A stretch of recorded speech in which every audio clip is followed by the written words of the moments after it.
so much. Here we go. So I think Senator Heitkamp's going to start with just a few words. Yeah, I won't bore you too much, but I want to start out with a quote from a great friend of mine, John McCain, who said, you know, it's always darkest before it's totally black. And I think that today, when you're looking at politics and you're looking at what's happening globally, and when you're looking at what appears to be this void in global leadership, I think that John would think that things are pretty bleak. And I know that he was deeply concerned before he died about what is this transition that we're in the United States of America in terms of global leadership. And I know you're probably here much more interested in my take on American politics and what's happening, but I want to just for a minute, given where you are at Oxford, one of the premier, if not the premier, institutions of higher learning in the world, historically and even today. Want to put an idea in your head, and that is the need to redefine what it means to be a citizen of whatever country you come from. What does that look like? And I think that what Donald Trump has convinced Americans is that citizenship is about being selfish. And what I mean by that is selfish in how we look at America. America is always being cheated, right? America is being taken advantage of by the Chinese. They're being taken advantage of, and the Kurds, they weren't such good people. And you know, we can go through every example of where we appear to, as the American people today, represented by our president, to be a people of grievance. Your role into the future will be trying to define what it means to be a patriot in your country, but also a global citizen. Many, many of the problems that will confront you moving forward will not be problems that can be solved in isolation of the rest of the world. And we can just name a few. Let's start with global warming. We can have a conversation about whether the Paris Accord made any sense for America, but obviously a retraction or a retreat. Ironically, the one country that was on path to meet their objectives in the Paris Accord was the United States of America, driven mainly by the transition of coal-fired generation for electricity to natural gas. But we'll put that aside. There is a clear message in the retreat from Paris that we are not participating because we're being taken advantage of. Let's for a minute talk about the challenges of pandemics. Think about what that means for your future and the future of the world as we confront more and more biohazards, either man-made or simply transmitted in ways where the kind of typical agents that we would use to fight them are not effective. You know, we had an incredible success story, I think, with Ebola, and we don't hear a lot of discussion about that, but that was a global effort. Then I want you to think about cyber, and I want you to think about satellite crimes, and I want you to think about the challenges that the human race will have surviving in an environment where our technology becomes more and more sophisticated. And I'm not talking about the Terminator, but I am talking about those challenges that we have in protecting, kind of the individual in a world where the society is moving so rapidly towards an amalgamation. We were struck by the fact we came through the London airport and the facial recognition was on. I mean, we know that London is a place where you're never off camera. What we don't know is that Mandan, North Dakota is also a place where you're never off camera. We recently had a very heinous and horrible homicide, and they were able to track this perpetrator all the way through a small town. What does that mean for our individualism? What does that mean when in the wrong hands? And, as we study what China's doing right now in the realm of social credits and monitoring everything that a society or individuals are doing. These are not challenges that can be resolved in isolation. And they're the challenges of your generation. They're the challenges of your opportunity for a new kind of leadership. And that leadership doesn't have to abandon what we believe is patriotism or even nationalism in our historic context. But it does have to understand, which it seems to me the President of the United States does not, that we are going to be in a global economy. We are going to be in a global, a world where economic and social development is going to be dependent on globalization. We are going to be in a world where our economic future is dependent on globalization. And I'll close with one thought, and I think that your challenge will be trying to figure out how you translate the realities of the human condition and the human challenge into the next generation against a backdrop of nationalism and isolationism that is happening with the resurgence of state actors as the major threat. You know, if you had looked 10 years ago, even 15, 20 years ago, we didn't look at state actors as a major threat in the security of the world. We looked at rogue perpetrators like Al-Qaeda, like Boko Haram. What you think about now emerging from all of this is a sense of nationalism all across the globe that is threatening for the first time in a long time the kind of reality that we have. And so I started every speech with kids, high school kids in North Dakota, from Class B schools, which is schools where they graduate 10, 15 kids out of high school, right? To major high schools in Fargo and Bismarck where they graduate 500 students. And I would start with one simple calibration. I'd say, if you remember nothing else from my discussion with you today, remember the number 5. And they would look at me like, what is that? And I would say, the United States of America is less than 5% of global population. Today it's closer to 4. And when you're my age, it'll be less than 3. What does that mean for you? What does that mean for your economic opportunities? What does that mean for your economic future? What does that mean you will have to do to participate in a way that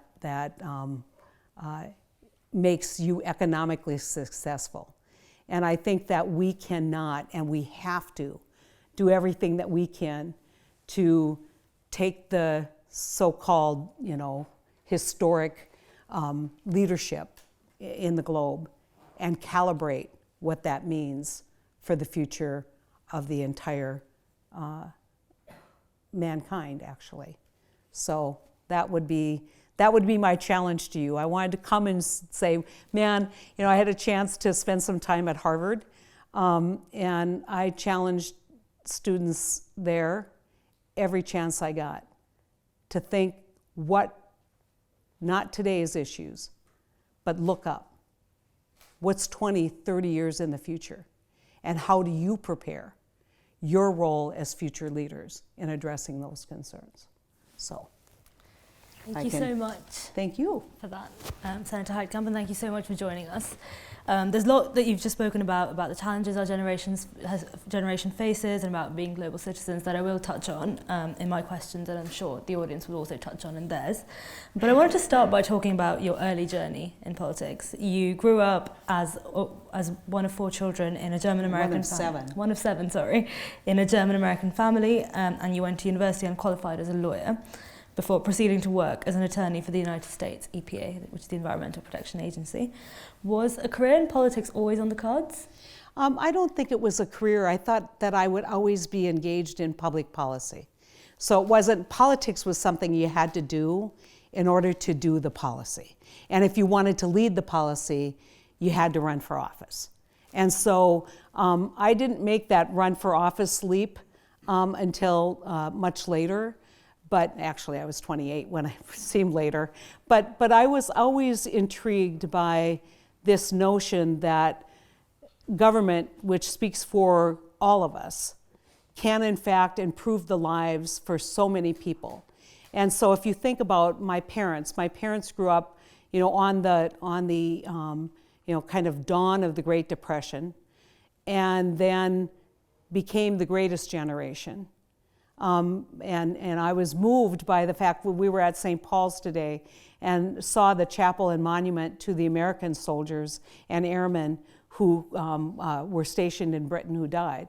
This sense that we're all collectively responsible for the future of the world, and that was the context of my parents. And I really believe that was a higher calling, that service to people, not necessarily government, because that's kind of the way people look at government now is much more negative. And so, but service and duty to country and to countrymen, it was, I think, what motivated me. Jumping a few steps ahead, you've recently launched on this note of kind of being a global citizen in the United States, the One Country Project, in order to try and reconnect the Democratic Party with rural voters. Could you tell us a bit about this project? So it seems odd that I would start out talking about globalization when my major kind of political effort right now is motivating and changing the hearts and minds of rural America, which is a small fragment of the American populace, right? So maybe 10-15% of the people, and that would be probably an exaggeration, in the United States of America live in what I would consider rural counties. So why would I focus, given my concern? Because I think that one of the things that we have failed in leadership is we have failed to bring people along. What do I mean by that? If you take a look at Thomas Jefferson, and let's go to the Constitutional Convention, Ben Franklin and George Washington, Hamilton, Madison. You think of these great minds in a room debating. Now put it in the context of social media. And everybody's leaking something that happened in that room, and it's going viral every day. And then people are calling and they're protesting and they're marching in the street. Our forefathers and a lot of the people, even if you go back to Churchill and FDR and Stalin, because I have to mention him because he was one of the three, but that always hurts my feelings when I have to do that. But if you think about how easy it was to be the intelligentsia and run the world, to be the smart kids and run the world, to graduate from institutions like this, to be a Rhodes Scholar, or to go to Harvard and then get a position, and you aren't accountable to anyone. Well, it's not working, and it's not going to work in the future. We have to bring people along. And that's why I think it's critically important to talk to people at all levels. And the One Country Project is an attempt to have a dialogue, and it's a partisan project, I won't deny that. It's to reintroduce the Democratic Party to rural America and rural America to the Democratic Party, at least the Democratic Party that I represent. Right? So what's the goal? The goal is to turn the dials. It's not, as we say in America, it's not to make rural America blue. It's to pink it up a little, to turn it from ruby red to a little less red. If we lose rural America at the same level that Donald Trump won in 2016, Donald Trump, because of the Electoral College, could lose what we estimate the popular vote by 7% and still get elected president. Now, you may say, well, that's a quirky thing in your Electoral College. It doesn't really represent democracy. I would say we could have that argument. It's part of the great compromise. But the one thing that it tells you is that we need desperately to reunify the United States of America in some common principles. And we can't do that by simply energizing our base. We have to start talking to people at all levels. And so I'm really proud of the work that we've done. I think because of One Country, most of the major Democratic candidates have really addressed the rural issues, not to my satisfaction, but they at least have plans. I said, did an interview with the New York Times, and they said, well, what's your notion of success? Why do you think this is working? And I said, because it used to be, if you wanted to make Iowa rural people happy, you would just say you're for corn ethanol, right? You just say, I'm for corn ethanol. Now, okay, check the box, rural part of Iowa is taken care of. It's much more sophisticated. And what people are talking about is rural education and rural broadband and technology jobs in rural America and technology education in rural America. And our focus groups, we just did a focus group in North Carolina with people who were either independent voters, voted for a third party, or they were Trump-Obama voters. And it was fascinating because they really want that economic opportunity to be driven by, not by bringing back coal jobs or bringing back, cotton mill jobs. They understand that wave has crashed over and it's not coming back, but they want to see some optimism for their economic future that's not tied to technologies and ideas of the 20th century. So we're getting there. The next step will be, the next step for one country will be testing messages to see if we can, in fact, move. And I would, we have a website, some really interesting research. It's called onecountryproject.org, and go out and take a look at it. We're going to be releasing some studies on Louisiana and Kentucky as compared to the recent congressional race in North Carolina, and what moved those numbers. Interestingly enough, in Kentucky, the governor, the now governor-elect, ran on a platform of paying teachers more and doing more for rural education, and he carried rural counties that haven't been carried for a while, at least since his dad carried them, and counties that Trump won overwhelmingly, with a message of optimism and hope. And I think education and healthcare are the two places that the Democratic Party needs to focus on in rural America. Great. So a wider question about Democratic electoral strategy beyond just rural America.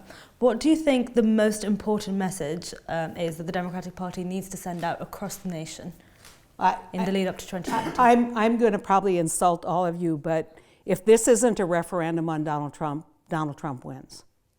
And so we just need to talk about how horrible he is and why he's horrible. So I've been incredibly frustrated by the discussion about health care.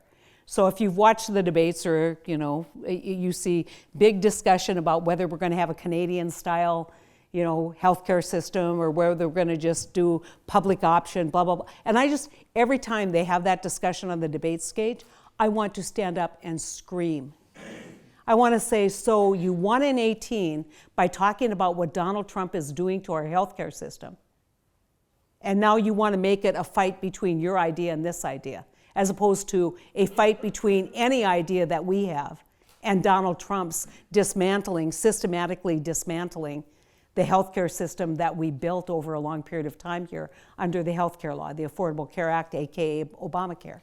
Why do I say that? We are actually seeing a decrease in the number of people who have health insurance in our country, and we've taken millions of children off health insurance.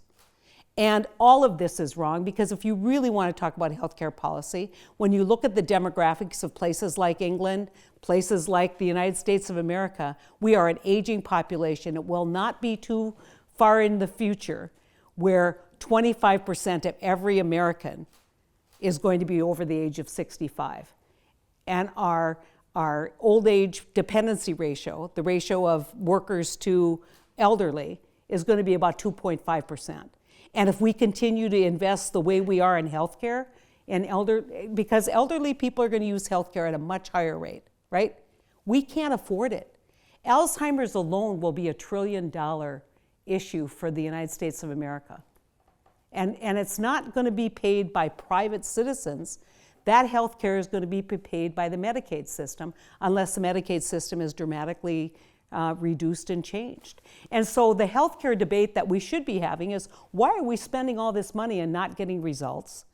And by the way, Donald Trump is completely failing. And if we make this election about Donald Trump, if we make this election, and I challenged the group upstairs, I said, name one foreign policy success this man has had. And you might say, well, pulling out of Paris. I guess if you're 25% of the people in my country that don't think climate's a problem, that might be a success. Pulling out of the Iranian nuclear deal, which I got beat up, honestly, horribly during the election because I supported it. Pulling out of, deciding that you're much more interested in protecting Turkish interests than people who fought ISIS for us. I mean, we can go through the whole list. And I think that when you expose it, you aren't going to change the hardcore. You aren't going to change that 25% that is always going to be with them no matter what. But you could peel off 5-6 percentage points of people who think that this direction, given 4 more years. And that's got to be the message. We could survive this for 4 years. Can we really survive it for 8? And I think that at the end of 8 years of Donald Trump, I think geopolitical kind of norms that we've had since NATO and since World War II, I think they'll be dismantled. I think there will be a new realignment. That might be good. Some people might think that's good, but I think we've got to make this election a referendum on Donald Trump. So any kind of discussion on Donald Trump will lead me to, of course, ask about impeachment. A couple of days ago, you spoke of the need for Democrats to redouble their efforts to explain the case for impeachment to rural voters in particular. Do you think the impeachment process is politically productive for Democrats at this time? And how do you think the next few weeks will play out? I think that it's going to be interesting because I disagree a little bit with the strategy of hurry up. And I think there's a sense we need to get through this. The Senate isn't going to ever vote to remove him. So, do the bidding.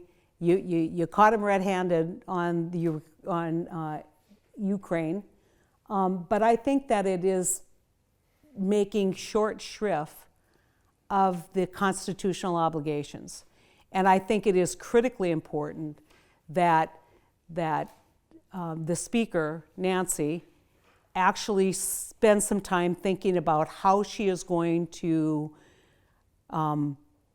reach rural thinkers. You aren't going to get them all, but how do you convince people? What we saw, and I'll put some context on what I just said. We do social listening, right? Said the girl who was complaining about face recognition. But it's actually a British firm that does it for us. And what we do is we mine social databases, and we look at what the trends are. And when we looked at the trends, what we saw is about 1/3 of the people thought it was sheer nonsense. They didn't care. Donald Trump could shoot someone on Fifth Avenue because they would deserve it, right? He just could do no wrong. And then about 1/3 of the people hate Donald Trump. And it wouldn't matter if he were innocent as all get out. They'd still want him removed because they don't like him. And then about 1/3 of the people were like, he's is this just them picking on him? I guess we need to wait. And so that third has actually decreased. And those people have moved to opposing impeachment. So we're just following the trend lines, and we're seeing that the open-minded people who are willing to listen and watch, we're seeing that narrow. And what I'm saying is that if you've got to put a wedge in it. You've got to keep people thinking about what is the challenge that people have. And I think that wedge is taking a look at delivering the messages where people are. What does that look like? There's a number of incredibly articulate Democratic congressmen. They should be calling talk radio in rural America. They'd love to hear from them. My brother has a talk radio show in Fargo. Call them up. There's all of these unconventional, they think if they say it in the Washington Post that that's what people are going to get in North Dakota. Guess what? People don't give a shit in North Dakota what the Washington Post says, right? So they've got to get the information in the hands of people who are still willing to think. And I think that the Speaker at least initially when it was about the Russian investigation. I think she knew that, look, that nothing was going to come of it. It was going to drag this out.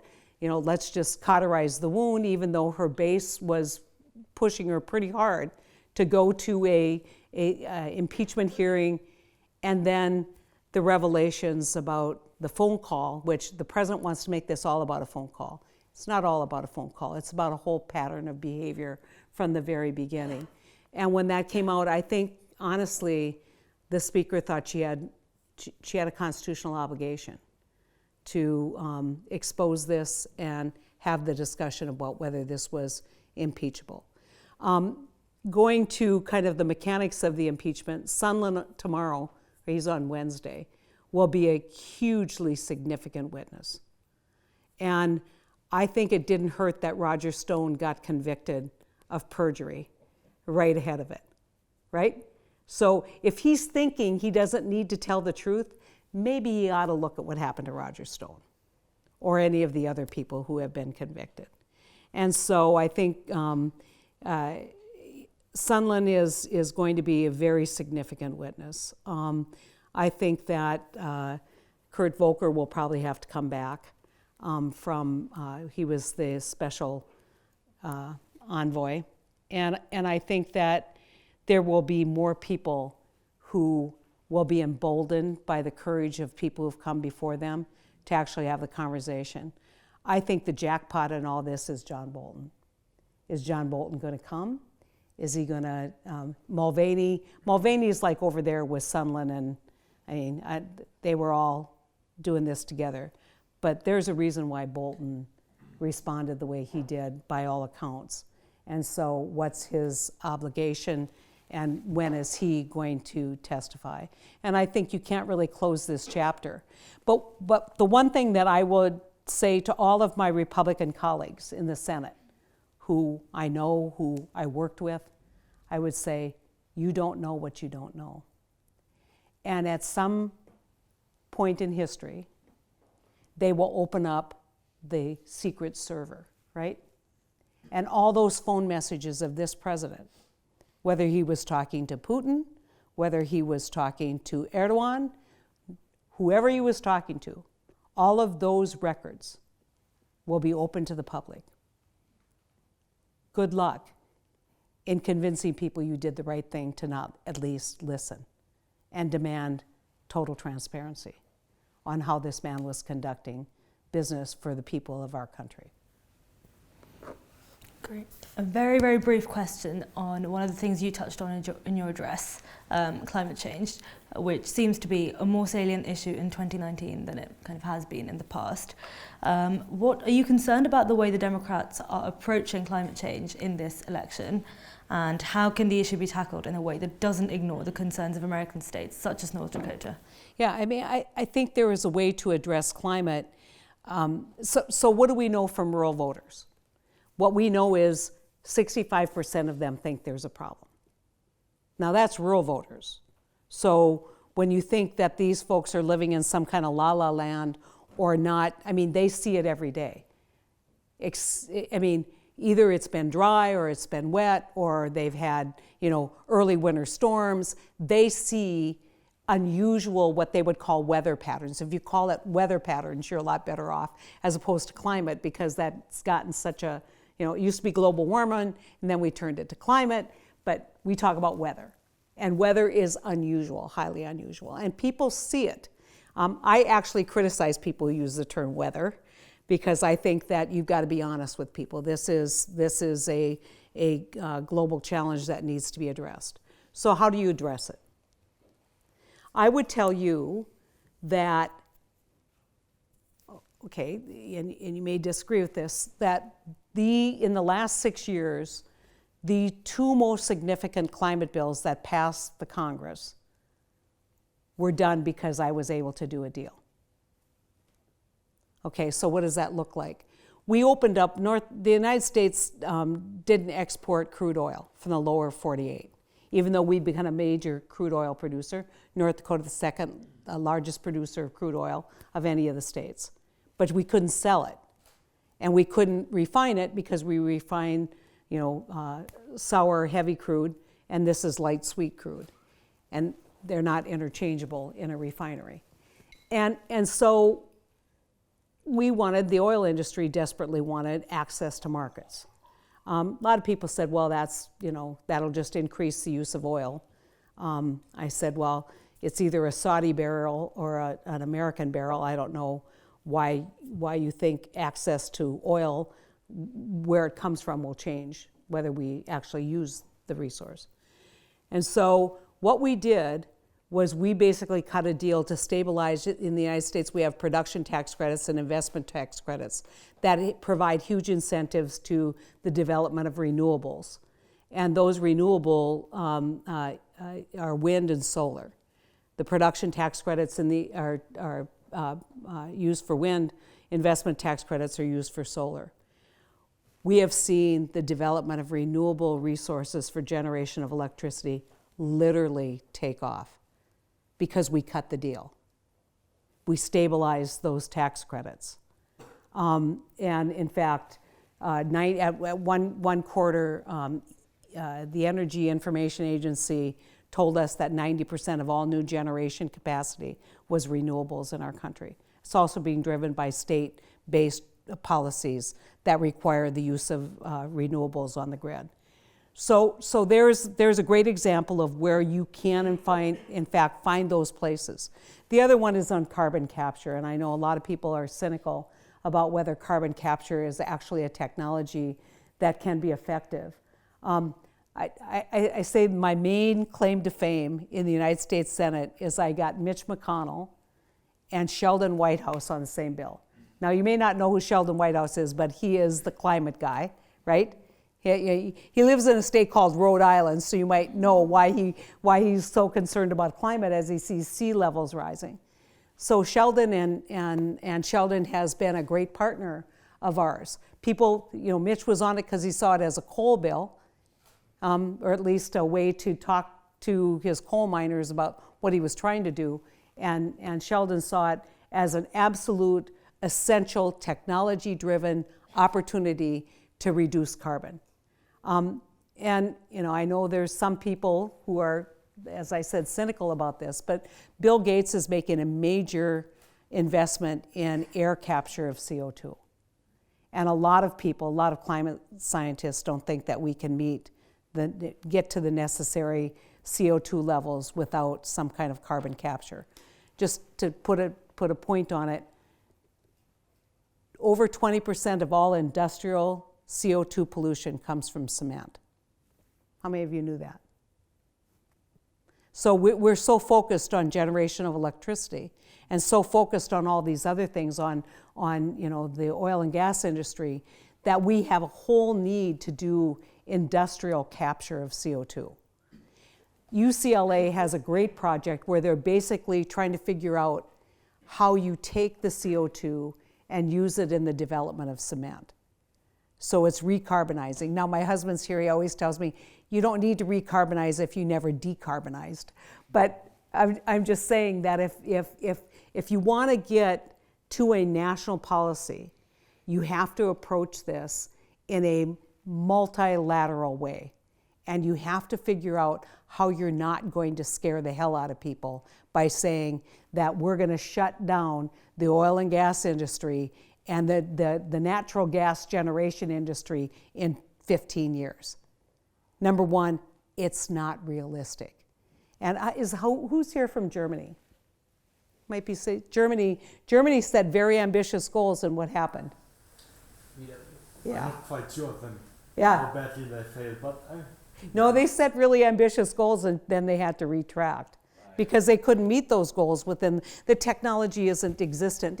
And honestly, if you look at it, the other thing that drives me crazy about the Green New Deal is it says nothing about nukes, right? How many of you think we're going to actually get to climate goals without nuclear power? We're not.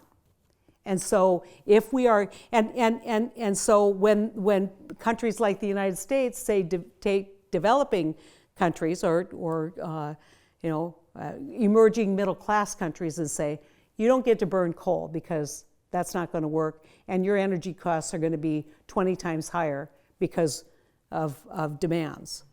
I mean, we have to drive technology to keep energy prices low if we're actually going to confront this challenge in an emerging and growing middle-class global economy. And that's our challenge. And I'm saying that, when I look at it, that's how I talk about it. And I think that a lot of the stuff on the Green New Deal is pretty unsophisticated in terms of understanding of energy. So. Great. We'll now turn to some questions from the audience. If you have a question, put your hand up and a mic should come to you. If we go to the hand in the red jumper right at the back.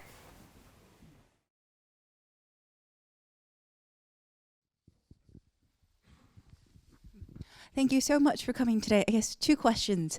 The first one, in line with climate change, but very much on the future of public transportation in the US. And that's an area I'm very passionate about. I know there's so many effects linking the reliance or the over-reliance on autos and cars with long-term public health issues and also lack of exercise, etc.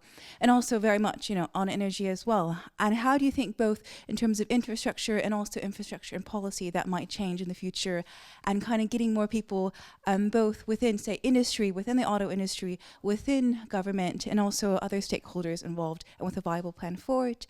And the second question, how has being a Christian, because I know, at least reading about that you're a Christian as well, how has that shaped your life in politics and other motivations that you might have had?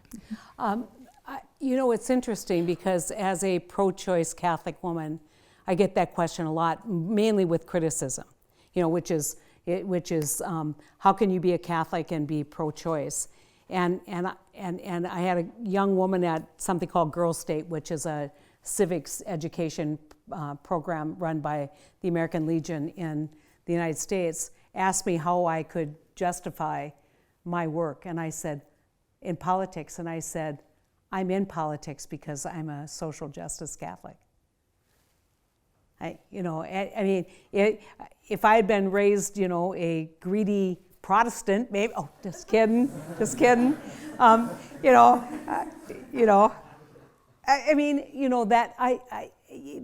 take the one issue, which is about women's reproductive health, and they make that about the faith.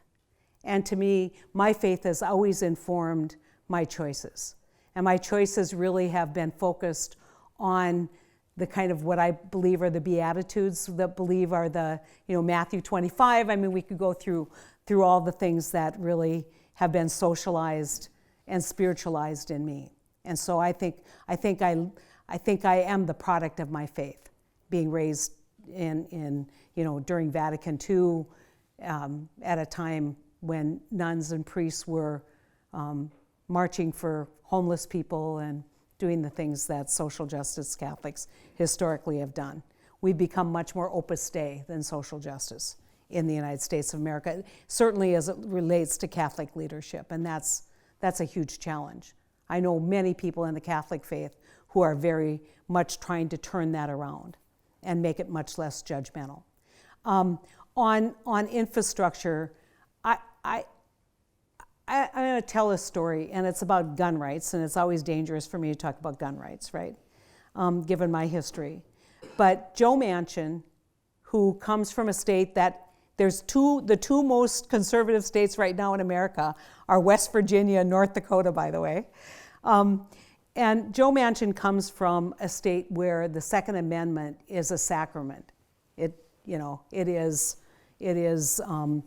absolutely embedded and probably the most important of the Bill of Rights. He did Manchin to me, and he was reelected. How did that happen? It happened because he did not wait to be invited. He went to every corner of West Virginia and explained his visits with the Sandy Hook parents, explained what he saw, explained the challenges, explained why he didn't think this was intrusive. He defended it. And so when we talk about all these things, whether it's climate or healthcare or whatever challenge we have in education, we have not, as politicians in America, trusted the American public, right? And we've gotten lazy because we'd rather buy a 30-second commercial than to actually spend an hour having people yell at you and debate with the public. And maybe you're not going to change that person's mind who's mad at you, but you may change the mind of over half the people in the audience. And so what I would say is we can't be afraid to engage in debate. And it's gotten so distasteful for people and aggressive that people aren't willing to do it, and it has led to further polarization because we don't do the hard work of engaging on climate, engaging on healthcare and what that means. We just hope that we can sneak a bill in and say we did something. Great. Next question, we will go to the hand in the second row.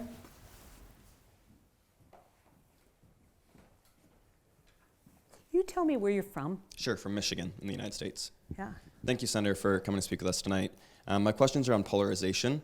If you feel that there's a risk in 2020 running it as a referendum on Trump will increase polarization, and what, if anything, we can do among voters and among Congress to reduce polarization. I think that the risk that I see in this on polarization is that it's the base play.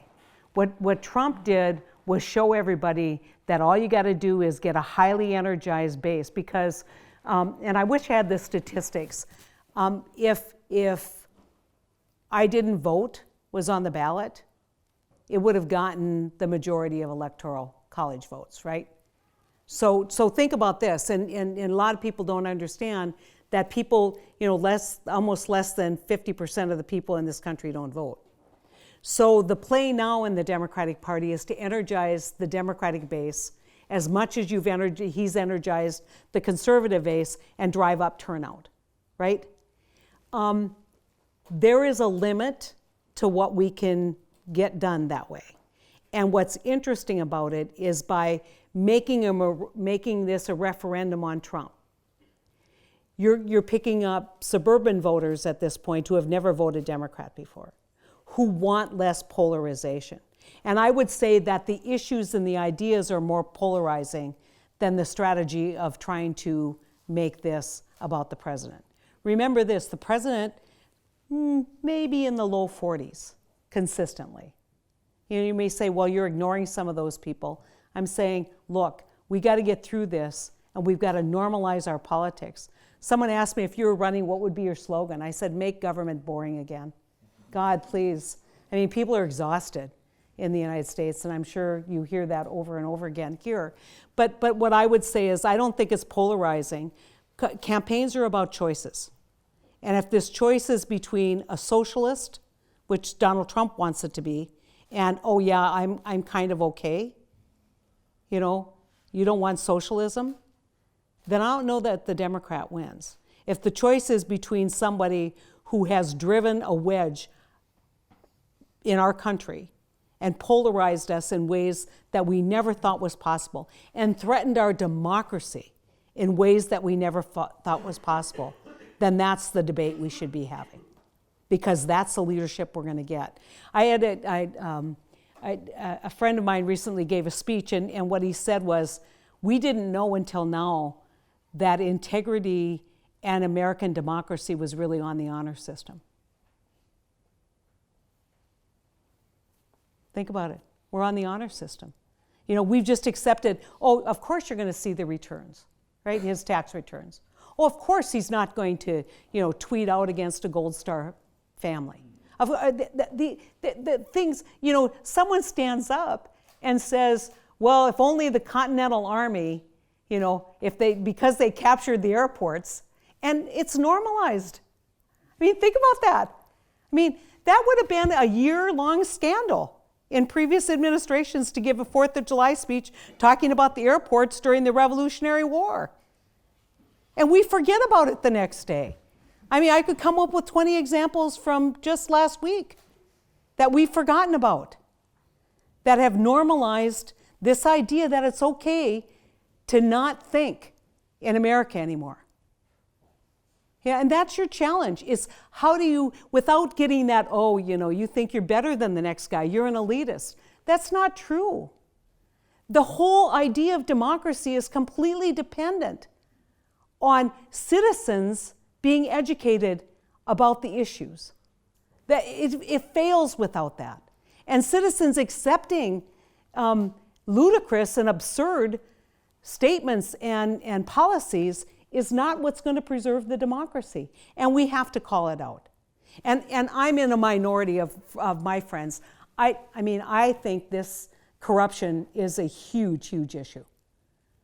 And I think that when you allow corruption to infest the body politic, I mean, why not me?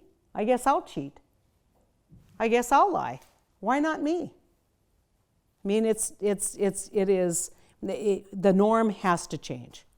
And he has driven the norm down 4 more years. I'm not sure it'll ever come back. Great. Next question, we will go to the lady right at the end, in the floral top. Thank you. Where are you from in Michigan? Detroit suburbs. Hi, I'm from Fargo, North Dakota. No, you're not. Yeah. So my question is, so as a North Dakotan, I was often very defeated by what my family and friends say. I'm very liberal. So how do you encourage young liberals in North Dakota to kind of stay engaged in politics without getting super defeated? And the question goes to any rural area. Oh, it's so hard. I mean, that number one, I almost got 60% in Fargo. So just know. It's the more liberal area. Yeah, well, and actually, you know, we have the 2nd or 3rd largest Microsoft facility in the United States. And so there's a lot of young thinkers, a lot of innovators, a lot of people who, you know, don't buy into the politics of division. I don't know what to say. I mean, if I had an answer for you, I'd have an answer for my daughter, right? Trying to convince her to come back. All I can say is this too will change. It wasn't always like this. And it can, in fact, you know, move the needle. And you aren't going to do it by politically segregating ourselves. This is why we have a problem with the Electoral College. Seriously, think about that. Because people like you don't want to live in Fargo, right? You don't want to move back where people don't share your values and where you're told your values are not the values of America. You know, the guy who beat me, Kevin Kramer, recently told people that he was so glad to represent the real America.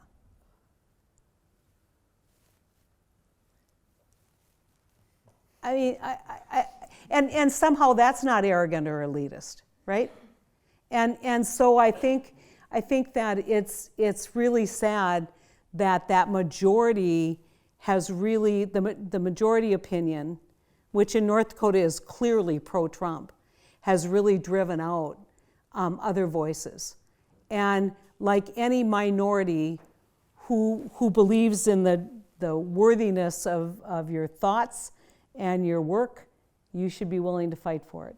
And you never know how many people you bring along. I mean, I stick with it.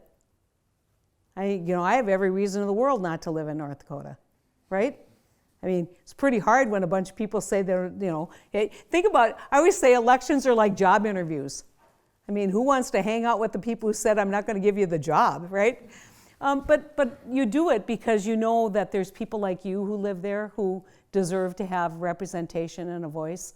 And you also know that fundamentally, your mom and dad and your family, they're really good people.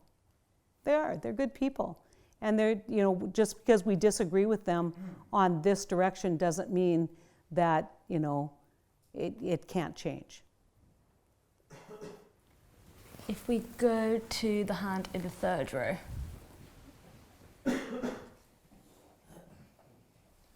Thank you, Senator. So I'm not from North Dakota, but I have a lot of family in Montana, not too far away. But I grew up in California and went to school on the East Coast. So I've been around a lot of people who, you know, live in a very different America. And when I try to tell them a little bit about what life for my family is like in Montana. Where in Montana are you from? Billings, so the big city, Montana terms. But what do you say to people in coastal America who don't understand what life is like in the center of the country and maybe want to understand? I mean, the first thing that I tell them is that we're not that different.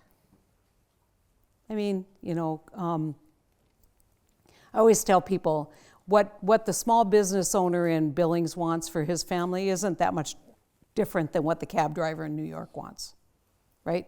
So we spend a lot of time looking at what divides us.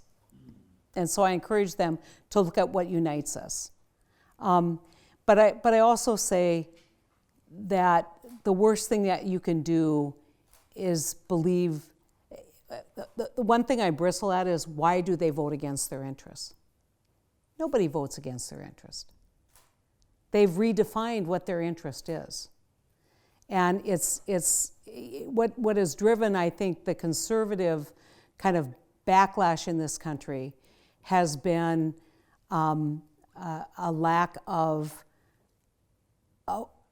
appreciation or a sense that they're not respected for their cultural beliefs. Now you can say, well, that's not fair, and no one's judging, but those concerns get elevated when the President Obama is overheard that there are people who are clinging to their guns and their Bibles, right? Or Hillary Clinton says, Trump supporters are a bucket of deplorables.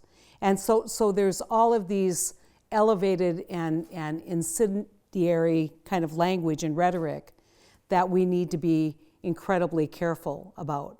I'm going to tell you about a project, and it's called Thread. Anyone here from Maryland, Baltimore?